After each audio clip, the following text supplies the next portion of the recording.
હાલો હાલો. એ મોટા ખબર પડી કે નહીં? કોને? અરે આપણે ઓલા પાડોશીમાં ભાભી નહોતા રહેતા, ક્યાં ભાભી? કાંતા મામી. હા આપણે મામી મામી કહેતા પણ હતા ભાભી. હા હા હા. એની શું ખબર છે પડી? એને? ખબર પડી કે નહીં? ના મને નથી ખબર પડી. એટલે તો કાલ રાત્રે ક્યાં હતો તું? કાલ રાતે હું બહાર ગયો હતો. હા તો એ ભાભી ભાગી ગયા હવારમાં. શું વાત કરે? તો કોની આવી રે? ઓલા છાપાવાળા રે.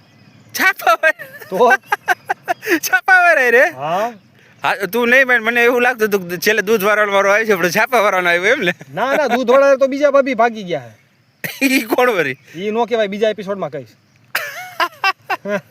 અત્યારે ઓલા કાંતા ભાભી ભાગી ગયા કારણ કે એના હું 15-20 દી સેટિંગ હાલતું હતું. હા હા ઓલો દૂધ દેવા આવતો રોજ બરાબર. હા હા. તો દૂધ દેતા દેતા પછી સેટિંગ થઈ ગયું, ધીમે ધીમે પૈસા નો દીધા ને ભાભી ભાગી ગયા. પણ તું કહેતો ને છાપાવાળા હારે ભાગી ગયા, ઈ બીજા.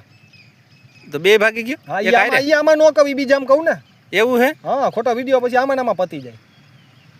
તો આમાં છાપાવાળા હારે ભાગી ગયા? છાપાવાળા ભાગી ગઈ અને એનું હા, કેટલા હા. સેટિંગ હતું તો પૈસા નો દેવા પડે ને છાપાના, તો ભાભી ડાયરેક્ટ એની હારે ભાગી ગયા. એટલે અત્યારે એના એવું? ઘરમાં જ છે. હા હા હા હા. હવે ખબર નહીં ક્યારે પાછા આવે, કારણ કે એનો ઘરવાળો ગોતે છે એવું હે? અને તારી ઉપર શંકા છે. હું તો બહાર હતો એ ભાઈ, હું અહીંયા જ છું, ક્યાંય નથી ગયો. હાલે તો ઘરે જઈને મળી લેજે, બાકી તારું નામ આવશે. ના ના, હું કાલ રાતે જાય, આજ તો મારું બહાર છું હજી. રોજ સામે જોતો ને. એ તો જોતો સામે હોય તો જોતા તો હોય જ ને. હા હા કાંઈ વાંધો નહીં, એ બાજુ જાતો નહીં, હમણાં આવું દુકાને. હા હારું હાલ આવ. હા